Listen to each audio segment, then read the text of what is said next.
Buenas tardes, amigos, amigas, junta directiva y demás presentes en este salón de actos.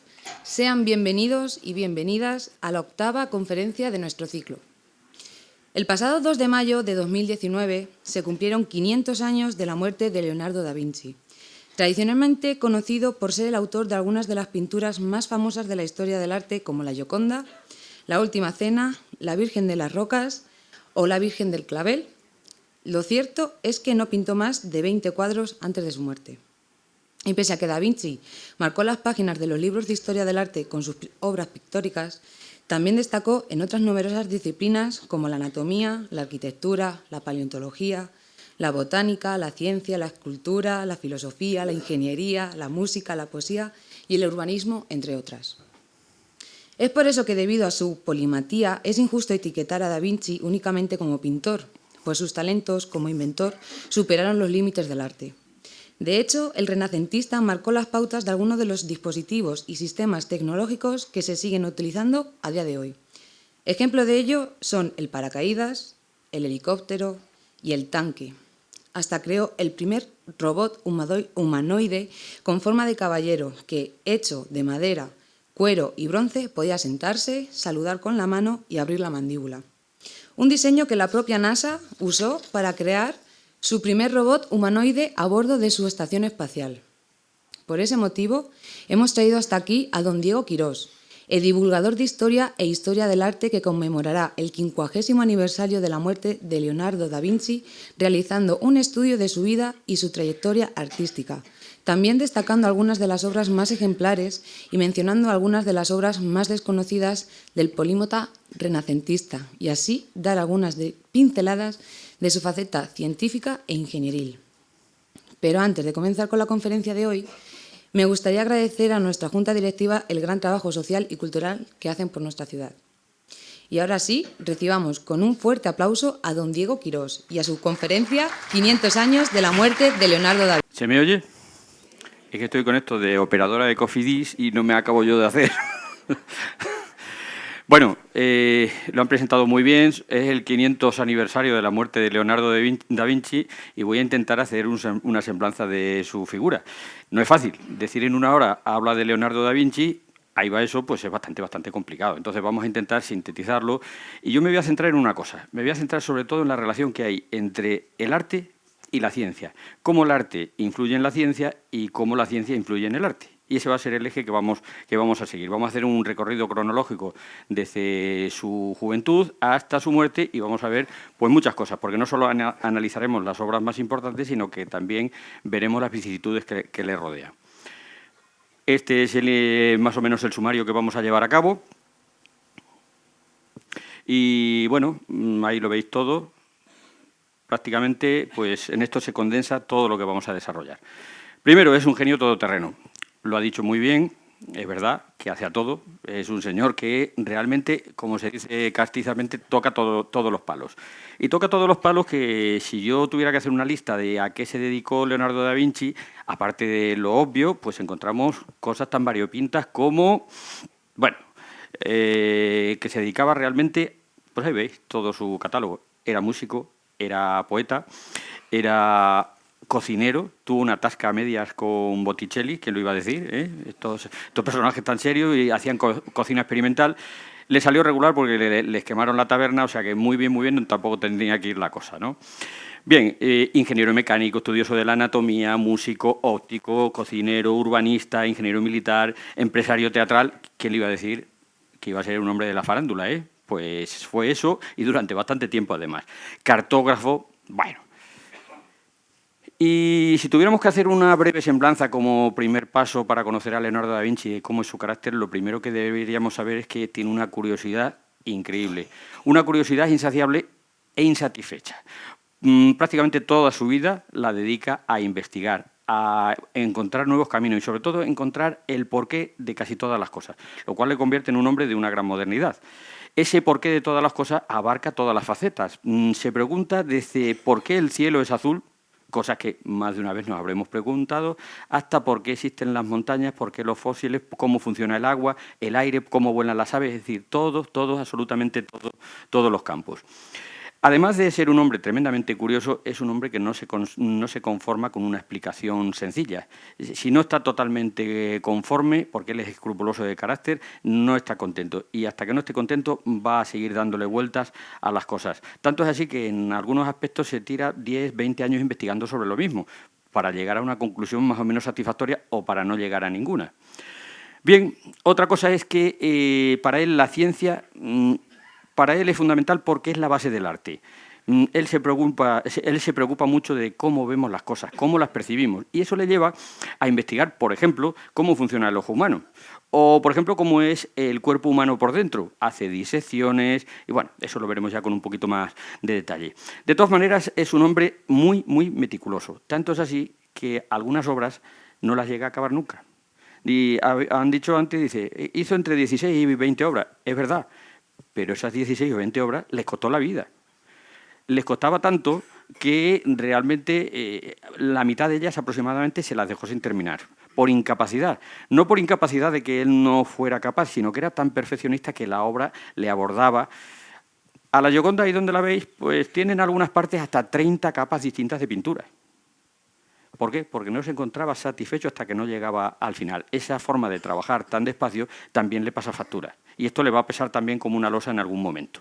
Es un libre pensador, tiene una intuición genial, cosas que nosotros damos por supuestas y que consideramos totalmente normal, como que el Sol no es el centro del universo, como que los fósiles que están en la montaña tienen que haber sido por algo, no solo por el diluvio, pues cosas así, intuiciones que él ya las tuvo y en cierto sentido muchas de las explicaciones que da son bastante modernas. De aspecto físico era un hombre intachable, con una túnica rosa, alto, guapo, de complexión atlética, muy amable, muy amigo de sus amigos, tanto es así que contrastaba muchísimo con el otro genio del Renacimiento. Miguel Ángel era todo lo contrario. Miguel Ángel era un amargado, tenía muy mala leche. Siempre, mientras que este era querido por todos, era un hombre afable y era la admiración de todos sitios por donde pasaba. Más de una vez se encontraron los dos y, bueno, se dijeron cosas muy bonitas. Bueno, una vez que hemos visto su currículum, vamos a ver que su genio fue reconocido en vida, aunque su número de obras, como hemos visto, es más bien pequeño, pero va a tener una gran trascendencia. Aquí vemos la publicación de la segunda edición de las vidas de los mayores autores del Renacimiento, hecha por Vasari, en la segunda edición del año 1567, y una parte muy importante va dedicada a Leonardo da Vinci. Por lo tanto, casi todo lo que decimos está fundamentado. Primeros pasos. Vamos a ver cómo es el inicio de su etapa florentina. Todos sabéis que nació en Vinci, ¿verdad? Bueno, pues probablemente sí o probablemente no. Nació en Vinci. Vinci era el pueblo de su padre. Su padre, pues era un abogado, un notario bastante importante, que bueno, era jovencito, fogoso, ambicioso, y de veraneo por Vinci, pues conoció a una joven y bueno, no voy a decir se enamoraron, sino que tuvieron una aventurilla. Fruto de esa aventura nació Leonardo da Vinci. Pero claro, él era un hombre de posición y ella era una persona humilde y el matrimonio pues verdaderamente era inviable y realmente Leonardo no fue nunca reconocido por su padre, fue un bastardo. Lo que pasa es que los bastardos de aquella época no son los mismos que los bastardos de otras épocas. En aquella época los bastardos gozaban de una situación de casi igualdad. En algunas cosas y en otras no. Por ejemplo, no podían heredar, no tenían los privilegios y la educación que les reservaba el padre, pero estaban reconocidos públicamente y no había ningún problema. Ahí vemos la partida de nacimiento de él. Nació un 15 de abril del año 1452 en Vinci. Eso lo escribe su abuelo, que va a ser el que se haga cargo de su educación en los primeros años. Y lo anota aquí. Pero es probable que no naciera en Vinci, sino en Anchiano, que es una aldea de Vinci que está a unos 3 kilómetros, y como el hecho no era demasiado glorioso que el señorito ha tenido esta relación, pues es muy posible que en un lugar más apartado y más discreto, que es Anchiano, es donde tuviera lugar el nacimiento de Leonardo. Y allí se pasó los primeros años de su vida, rodeado de la naturaleza, y eso va a ser fundamental en su obra porque él va a ser un admirador de la naturaleza y va a intentar reproducir la naturaleza, y la naturaleza es su maestra. Esto es un tópico para muchos autores, pero en el caso de Leonardo da Vinci es totalmente cierto. Con 12 años se le acaba el rollo, se le acaba la vida feliz. Se muere su madrastra, su padre, bueno, su madre se casó de segundas nupcias, bueno, se casó de primeras nupcias porque el otro no era boda, Y bueno, estuvo viviendo ahí también con su madre, pero a los 12 años su padre lo reclama, se lo lleva a Florencia y ahí ya tiene edad de empezar a tener un oficio. Y su padre, que ya hemos visto que está muy bien relacionado, pues no tiene ningún problema en colocarlo en el taller de un señor que se llama Andrea del Verrocchio. Y Andrea del Verrocchio es uno de los grandes del Quattrocento italiano.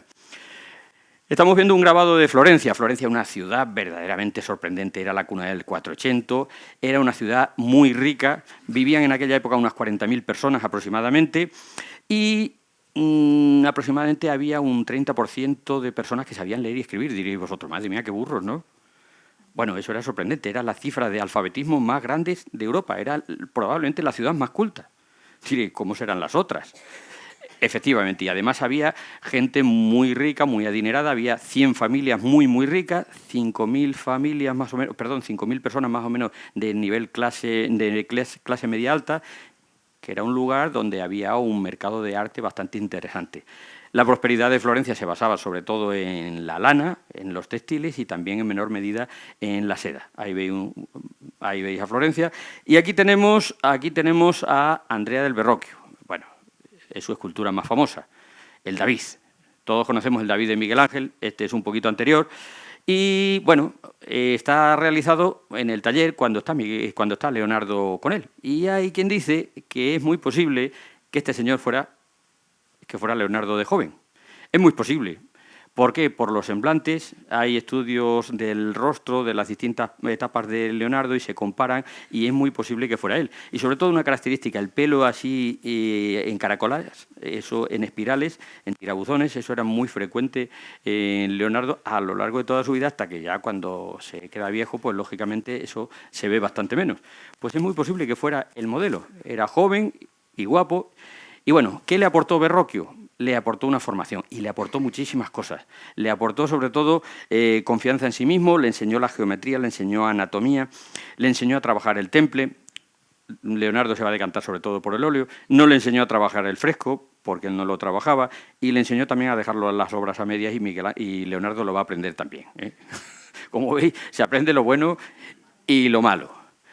Bueno, de las primeras obras, Leonardo prácticamente con 20 años ya es un maestro, no se emancipa del taller de Andrea del Verrocchio y colabora con él. Esto es de obras pictóricas la más antigua que se sepa que haya intervención de Leonardo. Tobías y el ángel, una historia bíblica. Tobías es enviado por su padre a cobrar una deuda y un ángel le acompaña por el camino.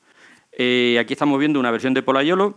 Fijaos qué cosa más acartonada y más, bueno, un poco creíble. Sin embargo, esta es la versión de Verrocchio, para que veáis la diferencia que hay entre los dos talleres florentinos, que son los más importantes, el de Verrocchio y el de Pollaiolo.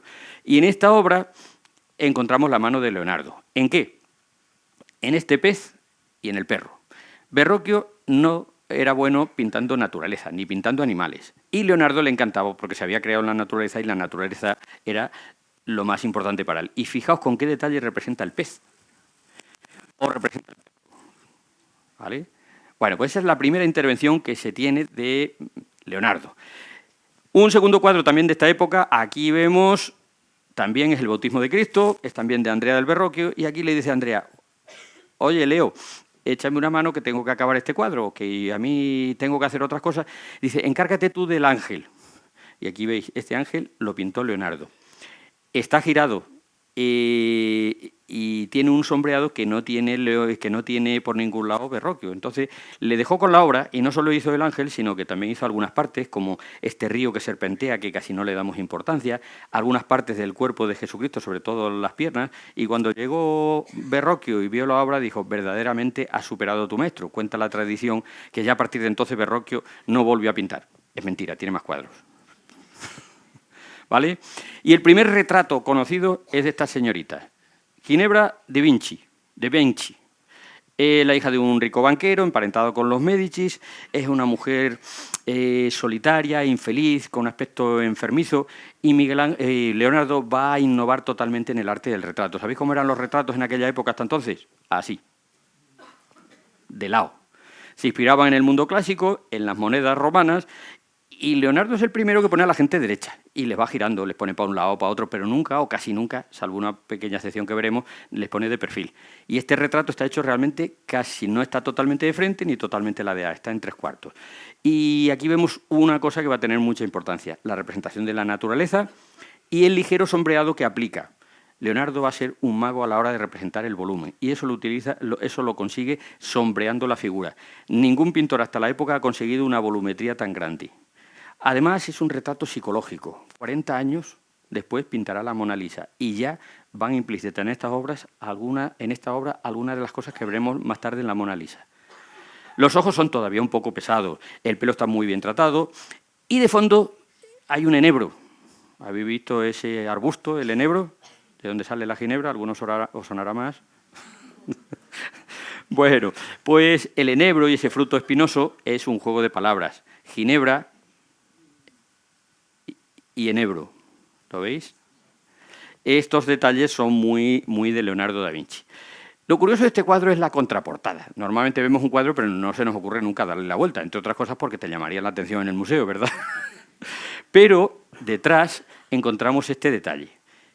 Esta es una divisa y aquí vemos un escudo heráldico. Vemos un escudo que es una palma, una rama de laurel y un... Perdón, que se me va. Y un trozo de enebro. Y esto nos ha aportado una pista. El que encargó el retrato no fue su marido, sino un amor platónico que era el embajador de Venecia en Florencia, que se llamaba Bernardo Bembo, perdón. Este es el escudo de Bernardo Bembo y ahí el de Ginebra. ¿Y qué pensaría su marido? Bueno, era un amor platónico, no... Estaba contra la pared, exactamente, no se veía. El marido no sentía pesadez de cabeza ni nada de eso. Todo muy idílico. Bueno, muy del taller de Verrocchio eran estas cosas que se hacían casi en serie. Estos retratos de la Virgen eran temas muy populares en Florencia y Leonardo continúa con esa tradición. Esta es la Madonna Benois y la Virgen del Clavel. Son de Leonardo, se nota por el estilo, por ese sombreado que hasta entonces nadie había utilizado de esa manera tan intensa. Pero no son lo mejor de su producción, lo mejor todavía está por llegar. De momento se está comportando como un pintor que está pintando para el mercado y que no está dando todo lo de sí que pudiera. Por cierto, esta obra se tenía perdida y reapareció en el año 1909. Este efecto Guadiana que tenemos en muchas obras de Leonardo es bastante frecuente. Obras que se han perdido, que aparecen otra vez, u obras que se conocían y desaparecen. Bueno. Y este cuadro es un cuadro que es un poquito desconcertante. Se llama La Anunciación. Cuando baja el ángel y le dice a María, oye, María, que vas a ser la madre de Dios. Y ella dice, Jesús dice eso. Bueno, pues era un tema muy típico en Florencia, en la Florencia de aquella época. Y lo va a innovar totalmente, porque normalmente se hace en una habitación cerrada y él lo saca afuera. Lo mejor es el sombreado de la cara del ángel y el ángel está aterrizando. Y las alas no son demasiado grandes porque las alas ya se van cerrando. Pero un pintor posterior vio que era un error de Leonardo y dice, ¿cómo ha hecho estas alas? Voy a añadirle un palmo por lo menos. Y añadió un palmo a las alas y claro, la prolongación y el aspecto que tiene no es de Leonardo. Bien, este cuadro es raro. ¿Es de Leonardo? ¿No es de Leonardo? Esto es también una constante en todas las obras de Leonardo. Sí, es de Leonardo. Tenemos dibujos preparatorios. Pero sobre todo es de Leonardo por los sombreados de las figuras que aprendió con Verrocchio. ¿Pero por qué decimos que no es de Leonardo? ¿O qué dudas hay sobre esta obra? Pues fijaos, aquí hay varios fallos. Para empezar, el brazo de la Virgen, ¿no os dais cuenta que es un poco largo? Imaginaos ese brazo puesto así derecho. Bueno, sería una deformación. ¿Y os dais cuenta que el manto de la Virgen parece que tapa el sofá? Parece como si tuviera 3 rodillas. ¿Cómo hace Leonardo esto? Pero es un sillón, pero queda un poquito raro. Y el ángel, vamos a ver, de la mano del ángel que está bendiciendo, parece que sale el pino que tenemos de fondo. Queda un poco raro. Y la cerca, esta parece que está tratada con otro punto de vista. ¿Qué explicación encontramos a todo esto? ¿Se equivocó Leonardo? ¿Eran chapuzas? No, estaba jugando con la perspectiva. Y este es un caso típico de anamorfosis, que no es una enfermedad. La anamorfosis es poner una perspectiva extraña para que este cuadro se contemple desde un punto de vista muy concreto. Y de hecho, si vas a la galería de los Uffizi, te dicen que te agaches un poquito y te pongas a la derecha y el cuadro se ve perfecto. Le salió bien, lo que pasa es que era un Leonardo que todavía estaba empezando. Y entonces esto es para gente muy virtuosa, pero ya Leonardo, un Leonardo jovencito, es capaz de hacer grandes cosas. Bueno, ahí vemos al ángel, la Virgen. Y luego le encargan, en el año 1477 se pone un taller, tiene discípulos aprendiendo y fue un auténtico desastre. Un auténtico desastre, ¿por qué? Porque le encargaron 3 obras, una no la empezó y las otras no las acabó. Leonardo no acababa casi nada, porque le pesaba mucho la obra. Y una de las obras que más le pesó es esta. Es una anunciación de los pastores. Este es un estudio previo, un dibujo, porque Leonardo está continuamente tomando notas en sus cuadernos, ¿no? Se han conservado gran parte de esos cuadernos y podemos ver que hay estudios preparatorios de casi todos los cuadros. Bueno, pues hace un estudio de perspectiva perfecto. Era un cuadro de aproximadamente 1,5 metros, pero le pesó muchísimo porque quería poner 70 personajes. Y esos 70 personajes con sus características peculiares. Y dentro de cada uno, el estudio de la luz, cómo la luz viene de aquí, cómo se rebota, cómo se refracta por un lado y por otro. Y eso era algo que le pesó profundamente. Algo como si fuera un trabajo titánico que no podía acabar nunca. Él mismo se imponía unas empresas de las que al final no podía salir. Y esto le generaba muchísima frustración. Así es como se conserva. Como veis, está sin acabar. Diréis vosotros, pues yo ahí no veo nada más que un pino, ahí, bueno, pues si nosotros analizáramos este cuadro veríamos que en el centro está la Virgen María con el niño y todo es una espiral alrededor que va girando hacia esos personajes principales. Esto le generó mucha frustración. Los monjes de San Estéfano que se lo encargaron se mosquearon con él y al final se lo encargaron a Filippino Lippi, un cuadro bastante mediocre. Y este es San Jerónimo, conocéis la historia de San Jerónimo, ¿no? El que tradujo la Biblia en latín, la Vulgata, la versión oficial de la Iglesia Católica es la Vulgata de San Jerónimo, siglo IV. Pues se pasaba unas temporadas de vez en cuando en el desierto, se cogía vacaciones y iba al desierto a hacer penitencia. Se tiraba 40 días y cuando veía que tenía tentaciones, pues cogía un risco así, tamaño bien, y se daba golpes por todos sitios. Es lo mejor para las tentaciones. No sé si lo habéis probado. Bueno, aquí está representando a San Jerónimo, risco en mano, ¿lo veis? No está acabado y aquí está el león. ¿Por qué el león? Porque cuenta una tradición que el león iba a atacarle y San Jerónimo se dio cuenta que tenía una espina en el pie. Le quitó la espina y al final acabaron más amigos que gorrinos, que solemos decir, ¿no? Por eso aparece siempre representado San Jerónimo con el león. Y a veces vestido de cardenal, porque le otorgaron el título de cardenal, ¿no? La púrpura. Bien, este cuadro está sin acabar. Pero tiene una anécdota. Este lo hizo en el año 1480 y lo retocó en 1510. ¿Qué pasó? Bueno, 1400, sí, ¿qué pasó en esos 30 años? Que Leonardo había aprendido la anatomía, había hecho disecciones, había aprendido cómo funcionaba el cuerpo humano. Y lo que hizo es corregir el músculo que tenemos aquí, el esternocleidomastoideo, ese músculo que tanto nos gusta pronunciar, tan curioso, pues él pensaba que era un músculo nada más y realmente es un músculo doble. Y cuando ya tuvo los conocimientos suficientes, modificó o corrigió el cuadro, pero no lo acabó. A él le gustaba más diseñar que ejecutar.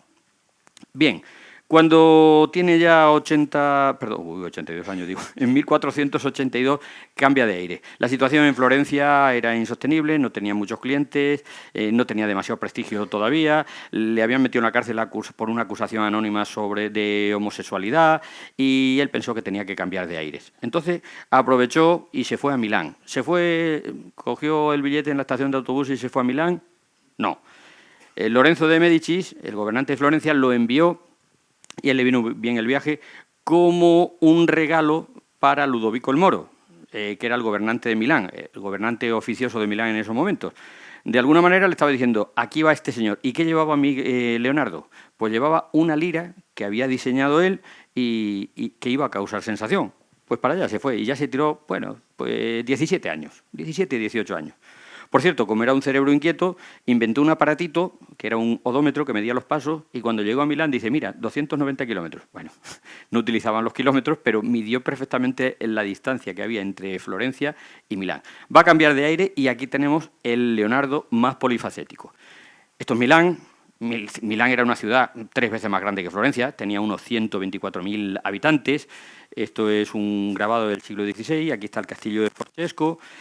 Gobierna la dinastía de los Sforza, el gobernante efectivo es este, Ludovico Sforza, que está gobernando en nombre de su sobrino Gian Galeazzo Sforza, que es un hombre débil, de carácter, hasta que en el año 1493 se lo quita de en medio, 1494, bueno, se muere, vamos a dejarlo en se muere, ¿no? Y Leonardo va a entrar al servicio de este y vamos a ver cómo va a prosperar. Al llegar a Milán, lo primero que hace Leonardo es llevarle una carta de presentación. Redacta una carta de presentación con sus principales habilidades. ¿Y qué pensáis que pone en esas habilidades?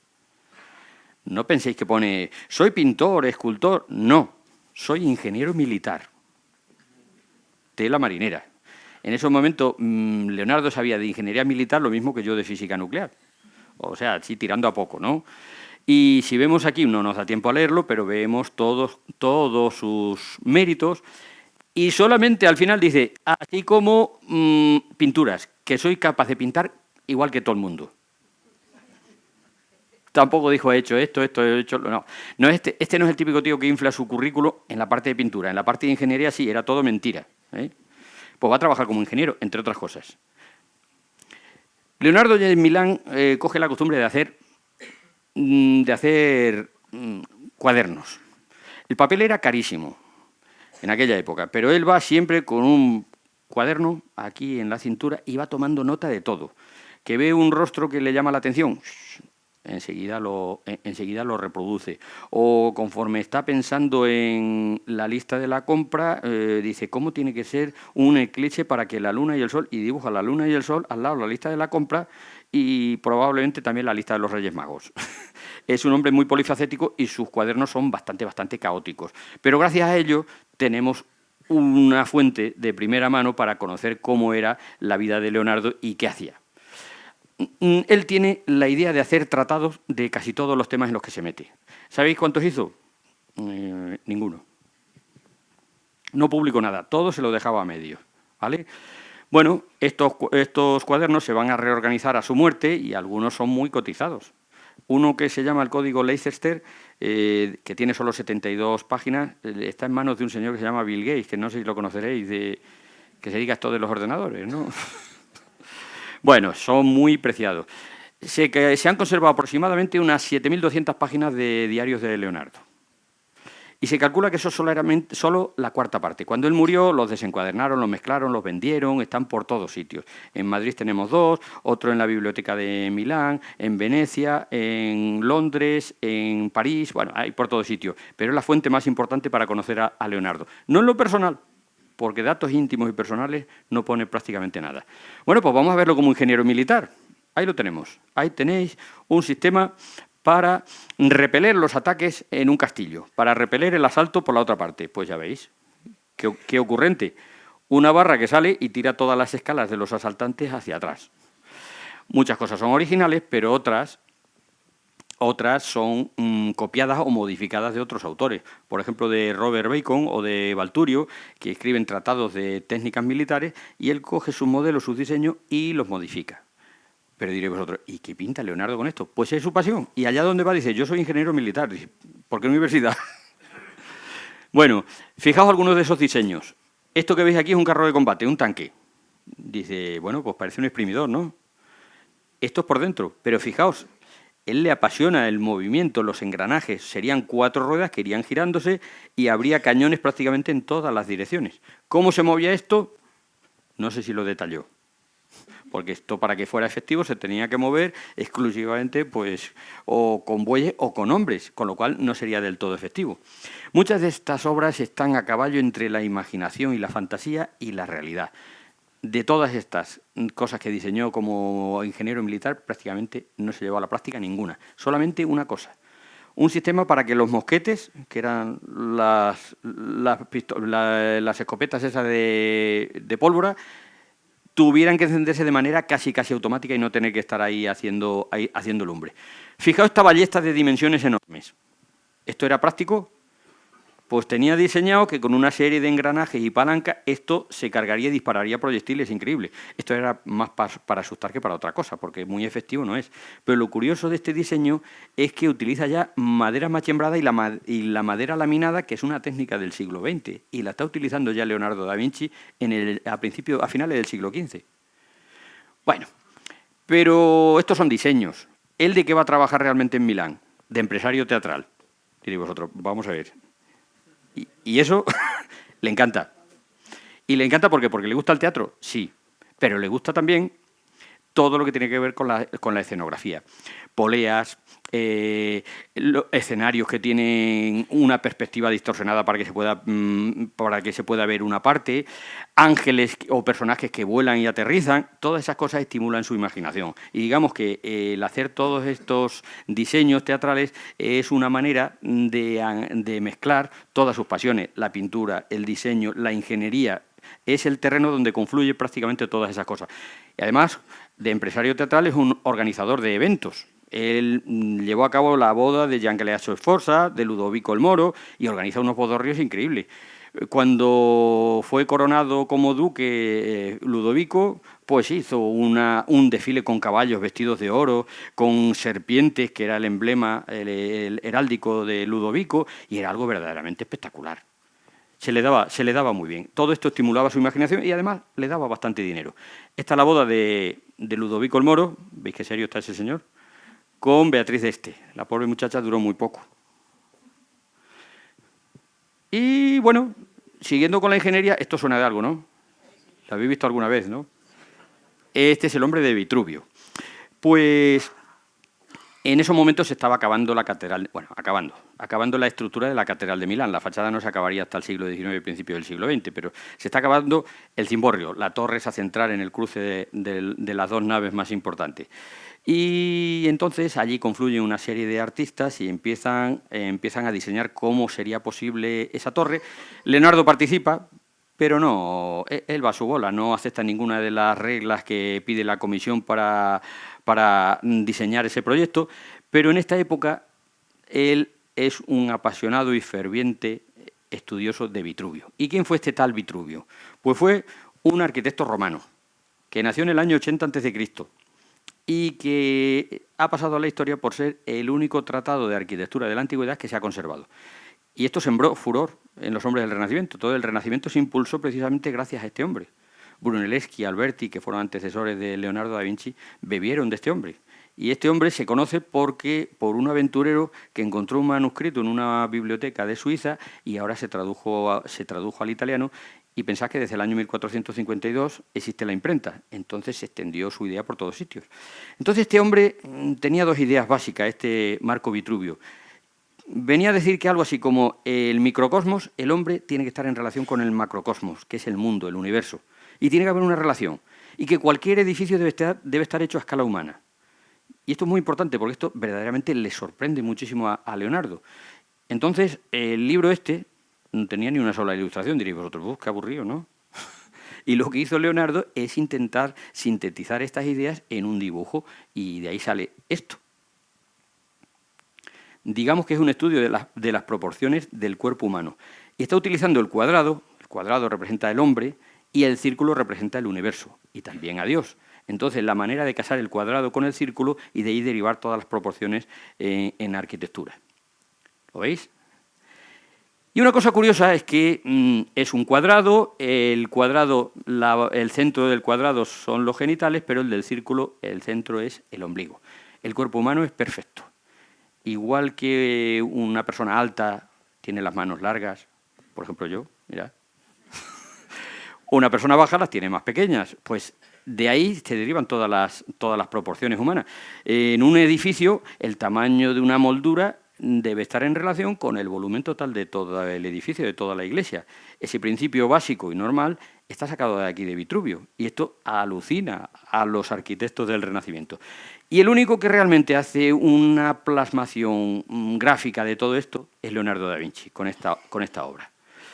No es el único. Aquí tenemos a otro, Andrea de Ferrara y Francesco del Giorgio, amigos de Leonardo y contemporáneos, que está también alucinado. Yo creo que podrían haber fundado el Club de Amigos de Vitruvio, porque todos están interpretando la misma idea de Vitruvio, pero ¿qué distancia hay entre estos, este de Andrea da Ferrara y este de Francesco di Giorgio?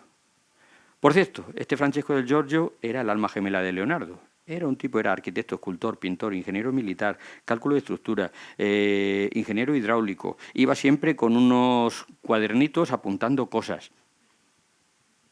Leonardo, para que veáis que en aquella época no solo estaba Leonardo, había alguno más.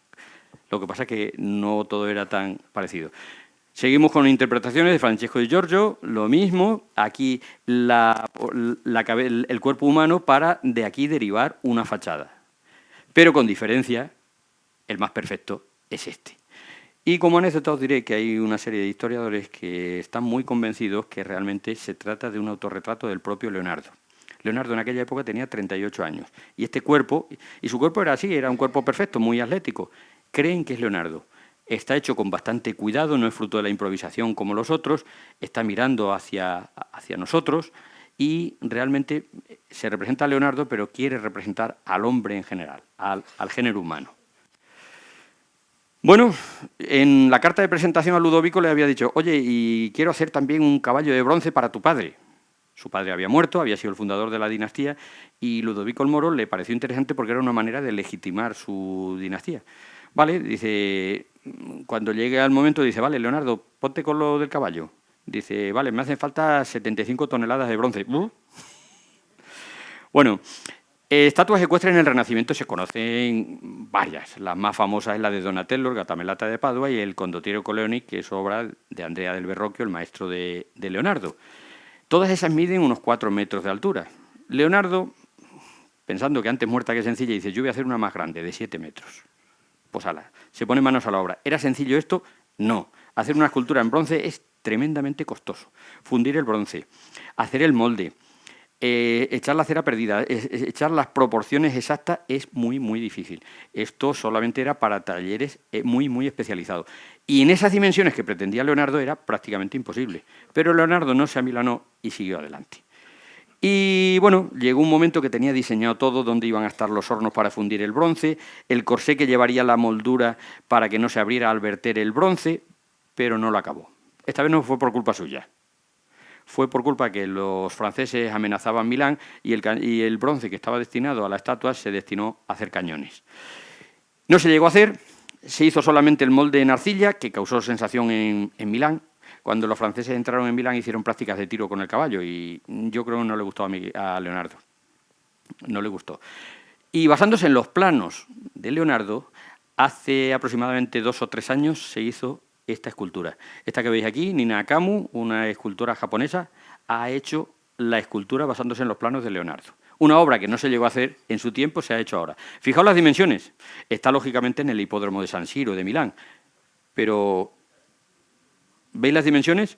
Encima tenía que estar el padre del duque, pero eso nunca lo llegó a diseñar Leonardo, eso le importaba muy poco. Por cierto, le encantan los caballos y tiene unos 400 estudios de disecciones de caballos, porque diseccionaba los cadáveres de los caballos para poder hacerlo bien. Y ese es Leonardo. Bueno, con las artes mecánicas exactamente lo mismo. Máquinas voladoras, máquinas para hacer la vida más fácil en todos los sentidos. Le interesa mucho su ideal sería encontrar un movimiento, el movimiento le apasiona, el estudio del movimiento desde que es joven, un movimiento que no acabara nunca y que produjera una especie de energía infinita. Pero ve que cualquier movimiento se agota y se da cuenta que es por el rozamiento. Entonces ya, con bastante modernidad, adelantándose 200 años, habla de la fricción. Y llega a sacar incluso, investigando, algunos sistemas para que la fricción se reduzca al mínimo, que el rozamiento no exista, como una serie de aleaciones. Es el primero que hace una aleación para evitar el rozamiento. No consiguió esa energía infinita y ese movimiento continuo o perpetuo, era imposible, pero estuvo bastante cerca. Y se adelantó a Newton en varios de sus postulados en esta idea. Le encantaban las matemáticas, para él todo respondía a números, pero las matemáticas todas no. La geometría. De aritmética cojeaba un poquito. Él no estudió gran cosa, todo lo que aprendió fue por su propia inteligencia, pero el matemático más importante de aquella época se llamaba Luca Pacioli, era amigo suyo, e hizo un tratado y él hizo 60 dibujos para ese tratado. Es lo único que publicó Leonardo. Y en esta época empieza con los estudios anatómicos, diréis vosotros, diseccionando cadáveres, ¿y esto por qué?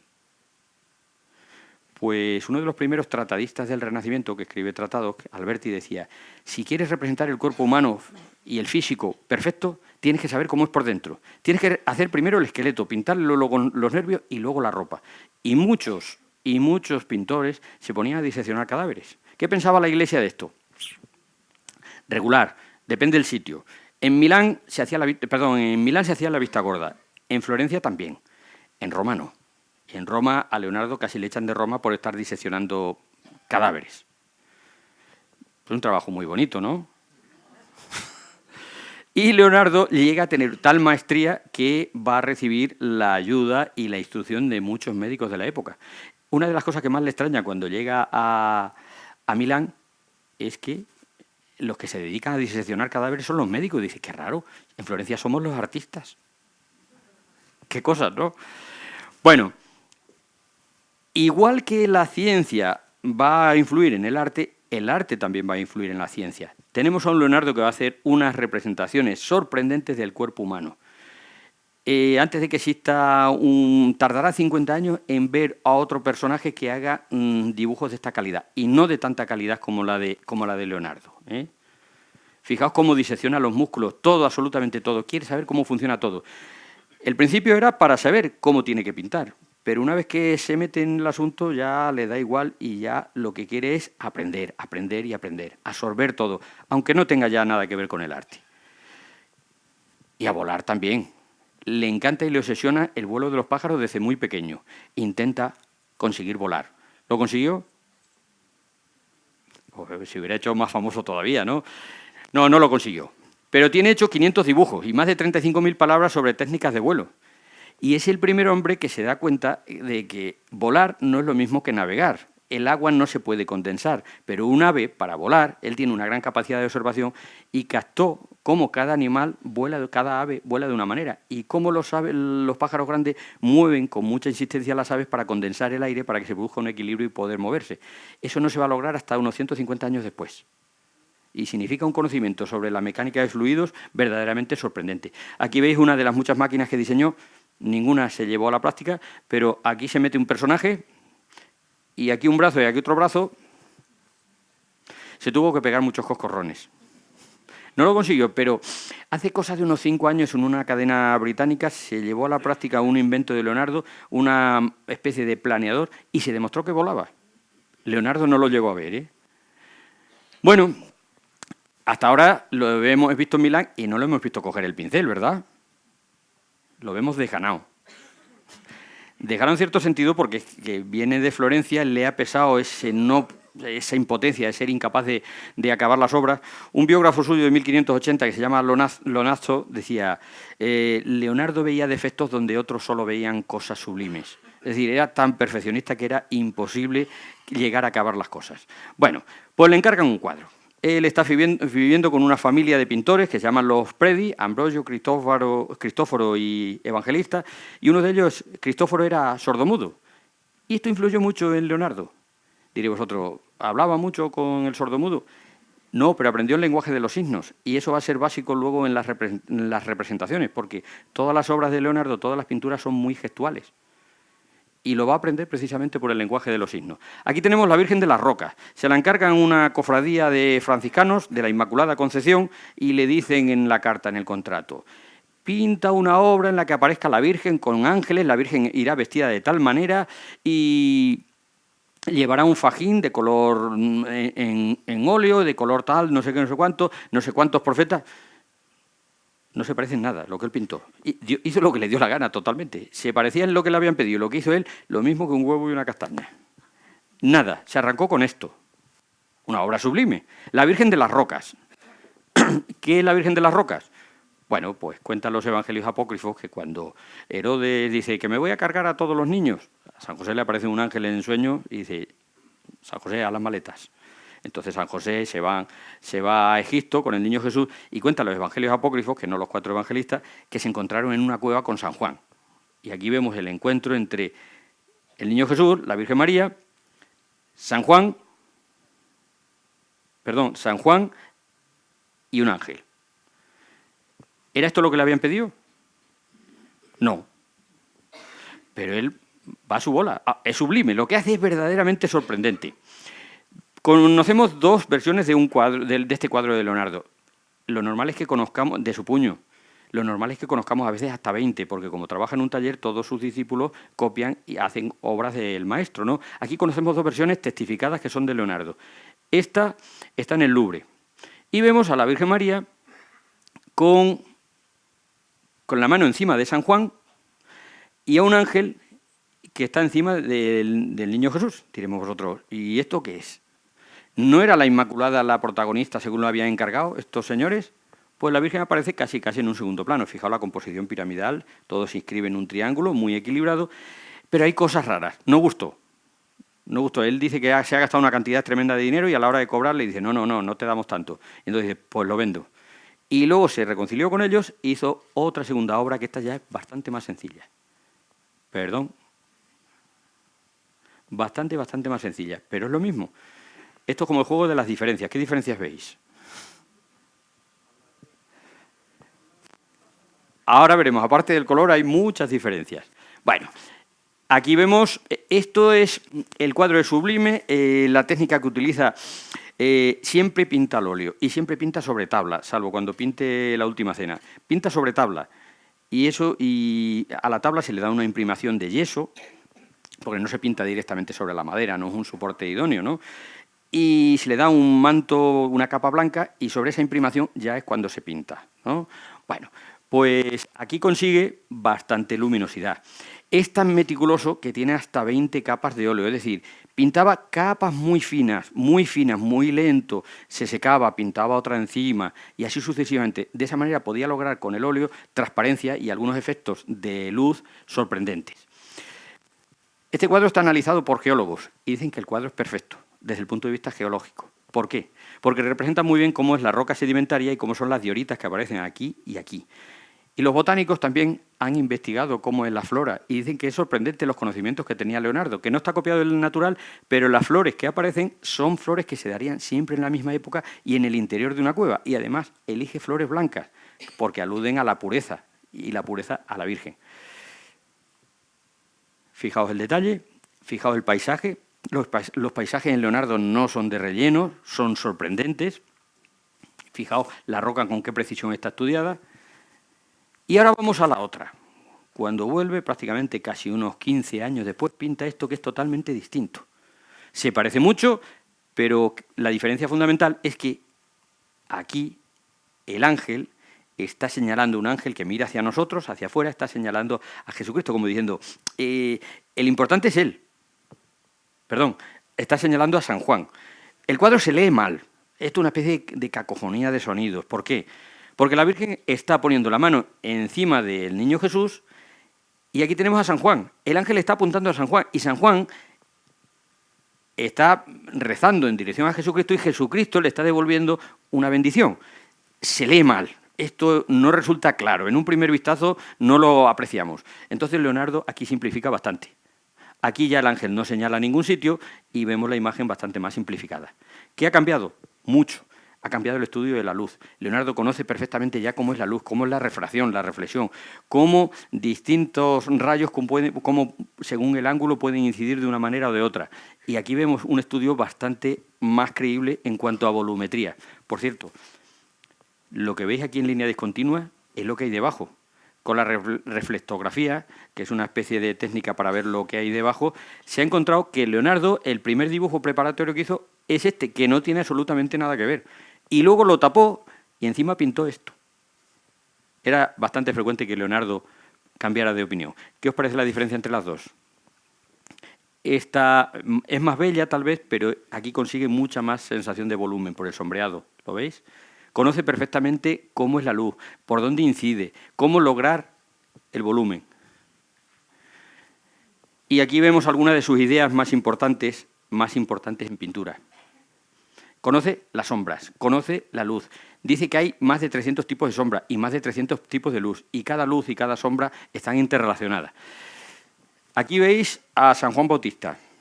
Es de una época un poquito posterior. Y aquí vemos la síntesis de lo que es la pintura de Leonardo. Fijaos cómo se diferencia. Otra idea de Leonardo es que el límite entre las figuras no es una línea. Dice, la línea no existe. Nosotros en la realidad no vemos líneas. Vemos transiciones entre claro y oscuro. Aquí es como pintaba Botticelli, fijaos este detalle, y aquí es como pinta Leonardo da Vinci. Son transiciones de luces y sombras, no encontramos esa línea. ¿Apreciáis aquí la línea? Bueno, para saber cómo capta o cómo percibe el ojo humano, disecciona ojos. Y en aquella época se pensaba que las imágenes llegaban al centro del ojo y todas las imágenes en el mismo punto. Y Leonardo dice, eso es imposible. Dice, tiene que ser en toda la retina. Y eso le va a ayudar a entender luego las representaciones. Otra idea es la perspectiva. La perspectiva se conocía desde principios del Renacimiento y se logra una perspectiva geométrica bastante creíble. Pero Leonardo va más allá, la va a perfeccionar y va a crear algo más, una perspectiva aérea, donde parece como si hubiera aire, como si hubiera brumas entre medias para lograr esa profundidad. Esto es un dibujo sorprendente. ¿Por qué? Porque dibujando, no pintando, no con esas sutilezas del color, es capaz de captar la mirada de esta muchacha, el claroscuro, la transparencia en los ojos, y eso en dibujo es muy difícil. Para ir por ahí por la calle dibujaba normalmente con tiza, con carboncillo o a veces con una cosa que se llama punta de plata, muy frecuente en la época. Es un papel preparado y con una especie de punzón que no raya, va quitando capas y así está pintado este cuadro, este dibujo. Otro dibujo que se ha quedado a media, el único retrato que tiene de un hombre. Es un músico, se llama Migliorotti, pudo ser amante suyo, pudo ser, y vemos, fijaos la transparencia de esos ojos. Nadie en aquella época ha logrado algo así parecido. Nadie. Está sin acabar también, ¿os dais cuenta del detalle de la mano? Sabemos que es músico porque lleva una partitura, pero ya está. Pero fijaos en este ojo. Bueno, perdón. En esta época en Milán va a pintar algunas de sus obras más famosas. Ahí tenemos, por ejemplo, a Cecilia Gallerani, la dama del Armiño. ¿Quién era esta señorita? Pues era la amante de Ludovico Sforza. Y la va a pintar de una manera muy curiosa. Este cuadro nos dice mucho más. Leonardo tenía claro que cuando pintaba una cara, esa cara tenía que ser el reflejo de una emoción, que el movimiento físico tenía que transmitirnos el movimiento del alma, el estado de ánimo. Y fijaos, es un retrato psicológico. Es una dama con un vestido, modelo español, muy de moda en aquella época, con un armiño. El armiño es un animal que se cuenta la tradición que prefiere morir a ensuciarse. Entonces se utilizaba a veces para representar la pureza. Ahí lo tenemos. Está de frente, está de perfil, está en 3/4. El cuerpo está mirando para un lado y la cara para otra. Le aporta un movimiento espectacular. Y fijaos de dónde viene la luz, de aquí arriba. ¿Vemos alguna línea? No. Todos son transiciones entre luces y sombras. Ese es el esfumato. Fijaos por aquí. Apreciamos los contornos del brazo, los intuimos más que lo apreciamos. Bueno, está hecha sobre madera de nogal y fue un regalo fue un encargo a Leonardo. Probablemente está describiendo el momento en el que en esos momentos está entrando en la sala Ludovico Sforza. Y ella se ve sorprendida. ¿Y por qué lo notamos? Por la dilatación de las pupilas. Y además, hasta el propio Armiño parece que se ha girado para contemplar algo que está fuera de la escena. Esta es la bella Lucrecia. Esta mujer se quedó embarazada del duque y el duque dice, bueno, ya si eso me voy, ¿eh? Y le casó con otro, era una mujer bastante lista, y luego tomó a esta como amante oficial. Él estaba casado con Beatriz de Este, y este retrato es de Leonardo, y tiene el efecto que se llama el efecto Mona Lisa, esos ojos que te siguen a todos sitios. ¿Lo veis? No es ni mucho menos como el anterior, está menos logrado, parece como si en este tuviera unas ciertas prisas por acabar, y probablemente lo acabaran algunos de sus discípulos. Y esto es un cuadro que es probablemente la última obra que se ha descubierto de Leonardo da Vinci. Esto es una novela. Si os contara esto en detalle, veríais que es un dibujo sin importancia que salió a subasta en una sala de exposiciones de Nueva York. Lo intentó comprar un hombre, pensaban que era un dibujo del siglo XIX, con bastante intuición dice, este es un Leonardo. Lo analizaron a fondo y resultó ser un Leonardo. Pero, ¿por qué? Está mirando de perfil. Y al final se llegó a la conclusión de que pertenecía a un libro y que lo habían arrancado en un momento determinado. Y se encontró el libro en la biblioteca de Polonia, de Cracovia. Y esto sonará de algo, ¿verdad? Está describiendo en el momento en el que dice, en verdad os digo que uno de vosotros me traicionará. Y lo que quiere representar Leonardo es congelar la imagen en un momento dado, hacer una fotografía y que se exprese el estado de ánimo de cada uno de los personajes, el estado de ánimo y la cara de sorpresa. Ahí lo tenemos, se conserva bastante mal. En esta obra aproximadamente de Leonardo, de lo que estáis viendo, es un 20%. Por culpa de Leonardo, entre otras cosas. Aquí veis los estados de ánimo y la reacción. Esto está basado en el Evangelio de San Juan. En el Evangelio de San Juan no habla de la Eucaristía, en el Evangelio de San Juan habla también del lavatorio de los pies, que aquí no aparece. Entonces Leonardo dibujó esto, una composición muy acertada, son triángulos, estos tres forman un triángulo, estos tres otro triángulo, Jesucristo un solo triángulo, otro triángulo y otro triángulo, y todos los triángulos están conectados. Está pintado... Si lo veis, tiene pinta de ser al fresco, ¿verdad? Leonardo no podía pintar al fresco. El fresco requiere una técnica muy rápida porque se seca y ya no puedes pintar. Y Leonardo ya hemos visto que no está para prisas, ¿verdad? Pues inventó una cosa, dice, como no puedo pintar al fresco, le voy a dar a la pared una capa de yeso, luego una capa de otra imprimación y luego encima le pongo el albayalde, que es una especie de una imprimación para darle una mayor luminosidad. ¿Qué pasó? Que eso no aguantó, como la técnica del fresco tradicional. Y con el paso del tiempo, eso se fue descascarillando. Y por aquí han pasado muchas vicisitudes, inundaciones que han subido la humedad hasta casi arriba. Esto en tiempos de Napoleón fue una cuadra, y os podéis imaginar. Y las restauraciones que no han sido del todo afortunadas. Gracias a que se hicieron copias en aquel momento, podemos saber cómo era la obra original. Aquí lo veis, se nota que no es la calidad de Leonardo, pero aquí vemos dos contemporáneos suyos que lo copiaron en lienzo, en óleo. Lo más alucinante y lo más claro es cómo representa la perspectiva. En la sien de Cristo hay el agujero de un clavo. Ahí ató cuerdas para determinar cuáles son los puntos de esta pirámide visual. Todo confluye en la cabeza de Jesucristo y a partir de aquí se determina cómo es la dimensión del salón y cómo se ajustan las figuras. ¿Consigue sensación de profundidad? Les he dicho que se vayan un momento para hacer la foto. Tomaros algo. Y fijaos, ¿da sensación de profundidad? Sí. ¿Os acordáis que fue empresario teatral y que organizaba eventos y todo eso? Pues eso le sirvió mucho. ¿Por qué? Porque tiene muchísimos trucos.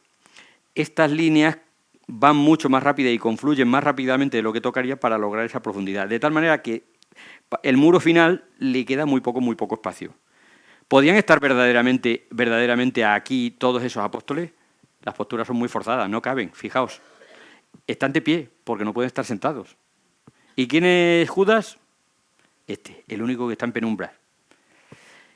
Esto está hecho a 1,5 metros del suelo y es un 150% del tamaño natural. Esto es un bombardeo en la Segunda Guerra Mundial. La última cena estaba por aquí,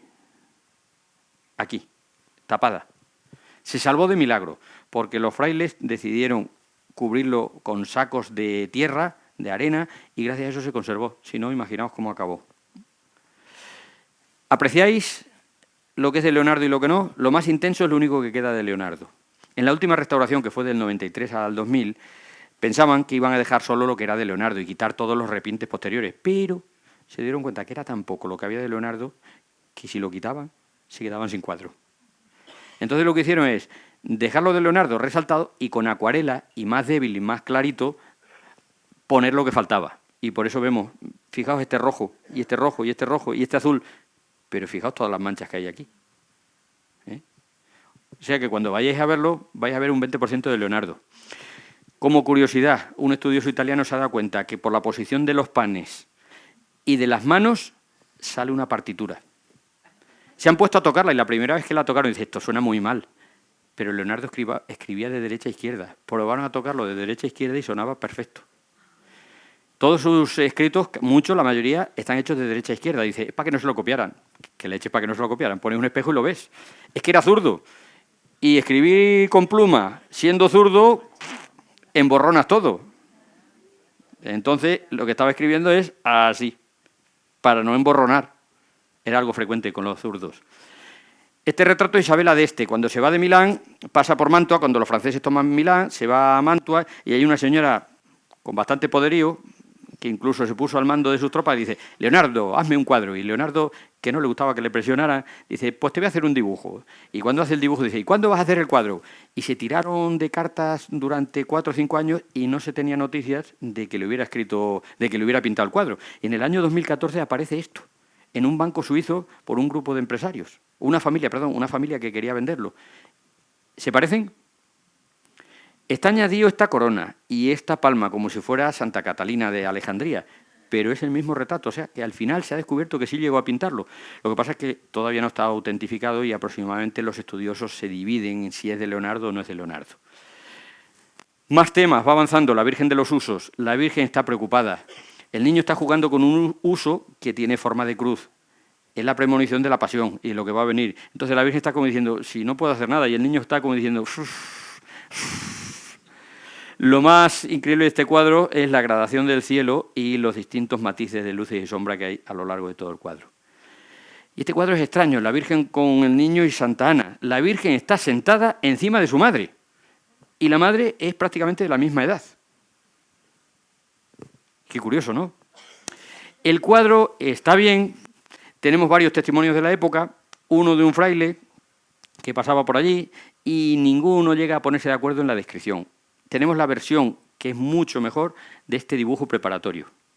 ¿Os dais cuenta que aquí no aparece la ovejita? Y aquí sí, el cordero. El cordero representa la pasión inevitable. Bueno, y aquí no están una encima de la otra. Aquí hay varios defectos. En primer lugar, que la Virgen está sentada encima de su madre queda extraño. En segundo lugar, la Santa Ana está en jarras. Una posición muy antinatural, ¿vale?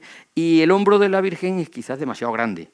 Pero en el dibujo preparatorio, sin embargo, no. Es mucho más perfecto el dibujo que lo que llegó a ser la obra.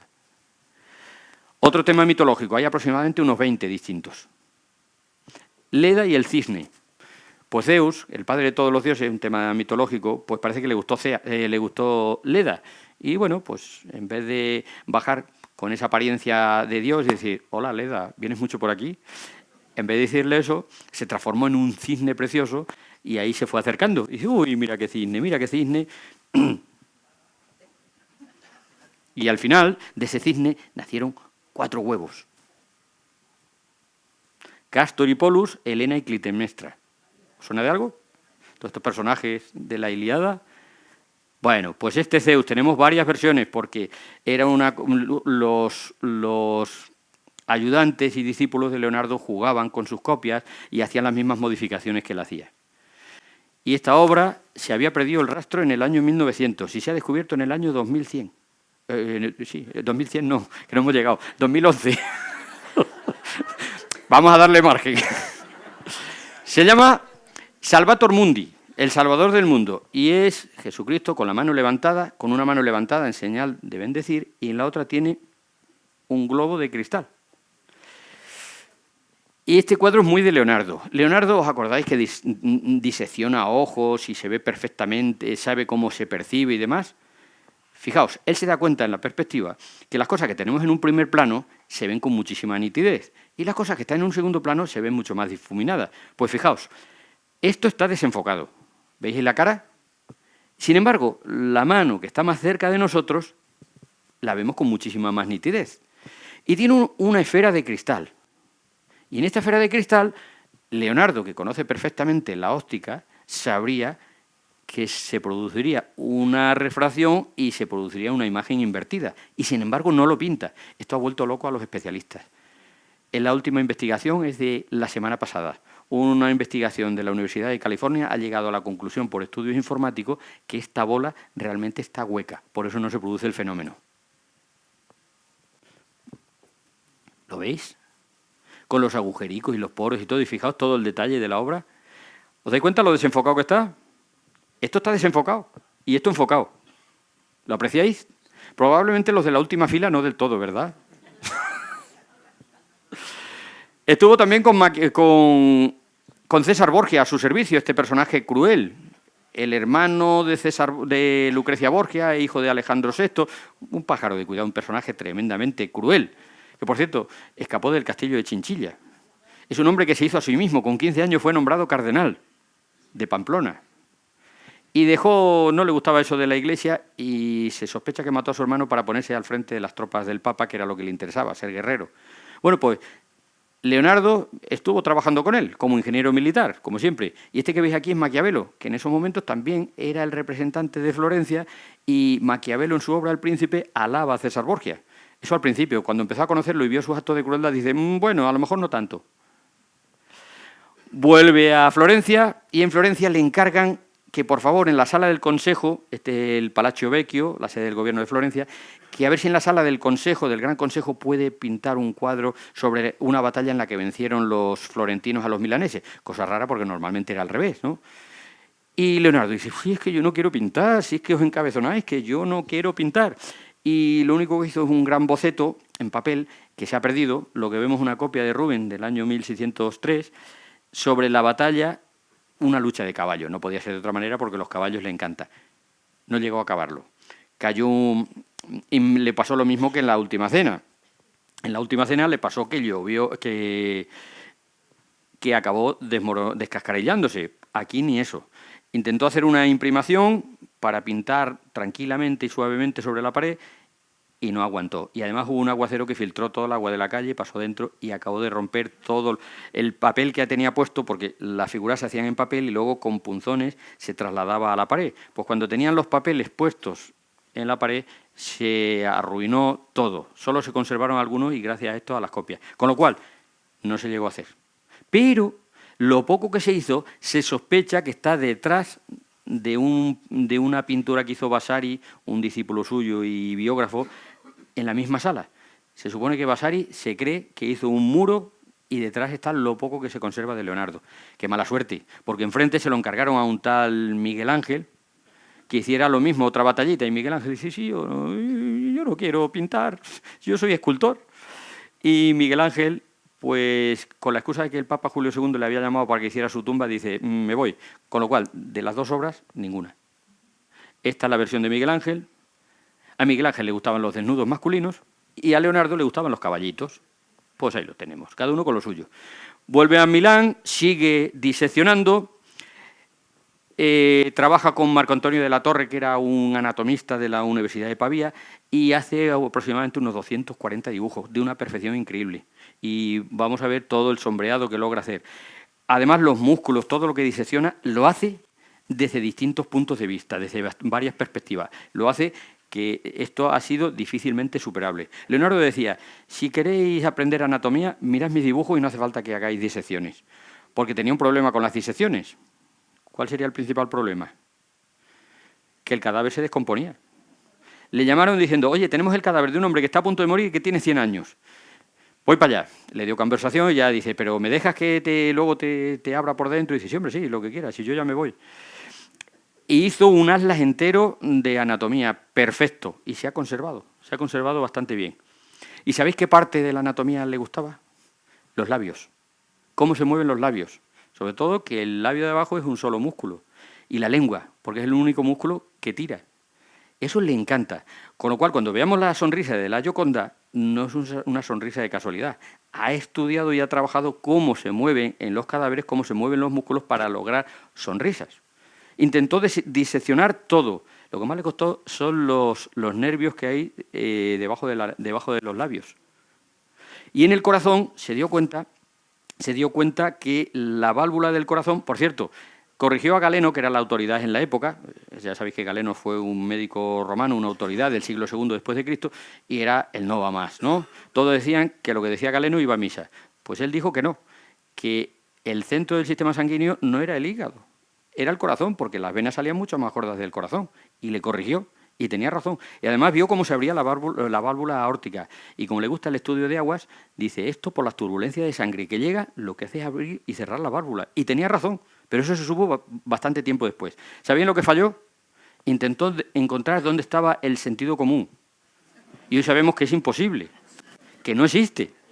A ver, de todos los que estamos aquí, ¿quién tiene sentido común? Yo no. ¿Por qué hay fósiles en las montañas? Dijo, en algún momento hubo un gran cataclismo, que esto se dio la vuelta, surgieron las montañas y los fósiles se quedaron arriba. Dice, pero eso fue el diluvio. Dice, no señor, no seáis tan estúpidos. Esto fue a lo largo de miles de años porque tenemos fósiles en este estrato, en este estrato y en este estrato. Fijaos qué intuición. ¿O se dio cuenta cómo un río va arrasando y quedan estratos a un lado y a otro? Esto se descubriría en el siglo XVII. Estamos a principios del siglo XVI. Es decir, fue un adelantado a su época. Se echa como ayudante a Melchi, que va a ser su gran ayudante, y el aspecto que tenía con 60 años era este, más o menos. Era un viejo bastante prematuro, estaba ya bastante avejentado. Esto está hecho por él, un retrato psicológico. Esto lo hace su discípulo, Francisco de Melchi, y esto lo hace Rafael en la Escuela de Atenas. Va a Roma. Este San Juan es un cuadro perfecto para entender lo que es el esfumato, ese difuminado, ese no hay líneas. ¿Os dais cuenta? ¿Hay alguna separación entre el fondo y esta mano? Si tuviéramos tiempo hablaría en detalle de este cuadro, pero esto es la base de lo que vendrá luego con el tenebrismo y la pintura barroca. Empieza aquí, con Leonardo. Este cuadro se ha perdido, lo conocemos por fotografía, ha desaparecido. Por cierto, el cuadro ese del que tenía la bola de cristal, el Creator Mundi, el Salvator Mundi, se vendió en el año 2017 y es el cuadro más caro que se ha vendido. 450 millones de dólares, que juntando todo lo que llevamos en el bolsillo seguramente no lleguemos. Un jeque saudí que creo que lo tiene en su yate. 2017. Desde entonces se cree que está en el yate, pero no se sabe nada de él. ¿No compráis vosotros obras de arte de ese calibre? Bueno, y nos vamos a ir acabando ya. La Mona Lisa se llama Mona Lisa porque la chica se llama Lisa. Mona es Madonna, Madonna Lisa. La señora Lisa Gerardini era la señora de Francesco del Giocondo, por eso se le llama la Gioconda. Tiene sentido, ¿verdad? Solamente con este cuadro nos podíamos tirar toda la conferencia, pero como ya estoy abusando de vuestra paciencia, voy a ir un poquito más rápido. Bueno, este cuadro es un resumen de todo lo que Leonardo logra en pintura. El esfumato, ese difuminado, ese que no haya línea, el estudio perfecto de la luz, el sombreado, el paisaje del fondo en dos niveles, lo enigmático, la sonrisa. ¿Cómo logra esa sonrisa? Si le miramos directamente a la sonrisa, no la apreciamos tanto. Si miramos otra parte del cuadro, apreciamos la sonrisa. Leonardo sabía perfectamente cómo se capta, cómo se percibe, y se da cuenta que la parte central del cerebro, de los ojos, enfocan, pero las partes laterales no enfocan tanto. Entonces, cuanto menos enfoca, más capta la sonrisa de la Gioconda. Los ojos son una maravilla, no tiene la misma dilatación uno y otro, y el que está al lado de la fuente de luz, que tenía que estar la pupila menos dilatada, está más dilatado.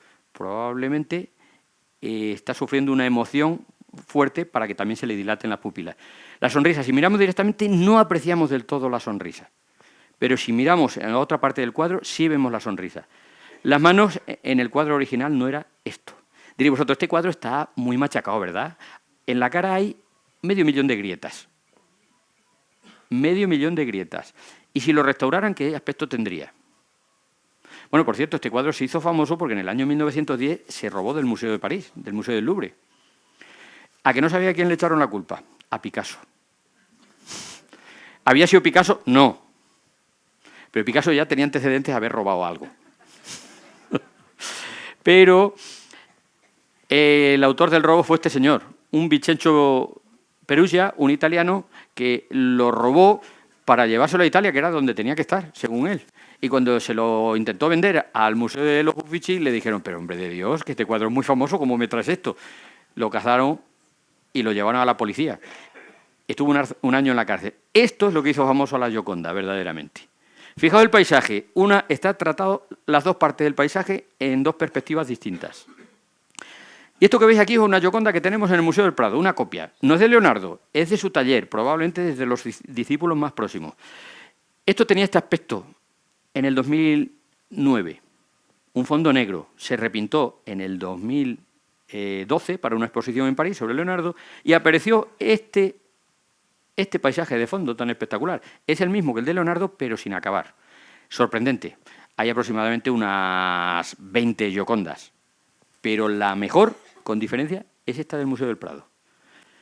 Esos matices de cómo las transparencias que tiene, el difuminado, son sorprendentes. Aquí veis la mezcla entre las dos. Si limpiaran la del Museo del Louvre, tendría un aspecto muy parecido a esta. Aquí veis las dos. La mitad está la del Louvre y esta la de Madrid. Este es el aspecto que tendría. Y si analizamos con rayos X, nos damos cuenta que los dos son muy parecidos. Y no es una copia posterior. ¿Por qué?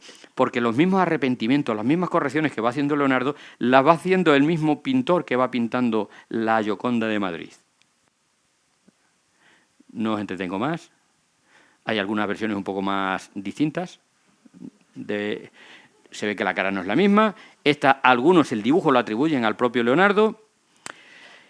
¿Y cuándo muere? Pues en el año 2000, en el año 1515 se va a Francia y ya es muy mayor, ha tenido un ictus, ha sufrido mucho, ya casi no pinta, y el rey Francisco I de Francia, que le encanta, le acoge allí, le da una pensión, le trata muy bien, ya no va a pintar nada más.